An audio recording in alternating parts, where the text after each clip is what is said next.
বিছানায় শুয়ে মৃত্যু যন্ত্রণায় ছটফট করছেন পঞ্চগড়ের বদিউজ্জামান। অর্থাভাবে করাতে পারছেন না সঠিক চিকিৎসা।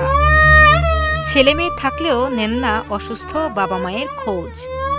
এই অবস্থায় অসুস্থ স্বামীকে নিয়ে দিশেহারা হয়ে পড়েছেন স্ত্রী আসিয়া খাতুন। ভালো মন্দ যেটা খাওয়ার সেটাও আমি আনতে পারি না। আমি কিস্তি চালাবো না সংসার চালাবো না বাইরেটা দেখবো। হাত পা জ্বালা করে না, বুকের ব্যথা। আমি খাইতেও পাই না, চলতেও পাই না, চিকিৎসাও করতে পারি না। পঞ্চগড় সদর উপজেলার নলকুড়া এলাকার বাসিন্দা বদিউজ্জামান।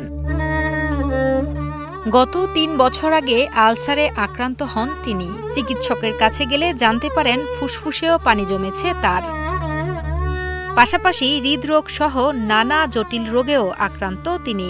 অভাবের সংসারে ধার দেনা করে চিকিৎসা করালেও কিনতে পারেননি ওষুধ।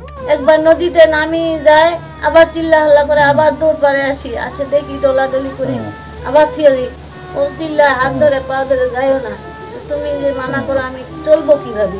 আমার তো চলার মতো উপায় নেই।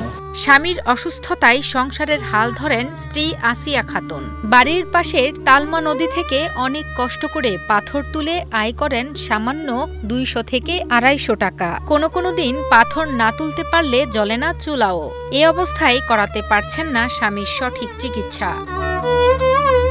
বড় ছেলে স্ত্রী সন্তানদের নিয়ে থাকেন আলাদা, নেন না বাবা মায়ের খোঁজ। মেয়েদের দরিদ্র পরিবারে বিয়ে হওয়ায় বাবাকে করতে পারেন না কোনো রকমের সহযোগিতা। টানাপোড়েনের সংসারে একদিকে খেয়ে বেঁচে থাকা, অন্যদিকে স্বামীর চিকিৎসা, সবকিছু নিয়ে মানসিকভাবে ভেঙে পড়েছেন স্ত্রী আসিয়া খাতুন। অসুস্থ স্বামীকে সঠিক চিকিৎসা করিয়ে সুস্থ করতে সমাজের বিত্তবানদের কাছে আর্থিক সহযোগিতার জন্য আবেদন জানান এই অসহায় নারী। করার কিছু আছে আবার কিচ্ছু নেই করার। এখন যদি আপনারা সহযোগিতা করেন তাহলে আমাদের একটু ভালো হইতো।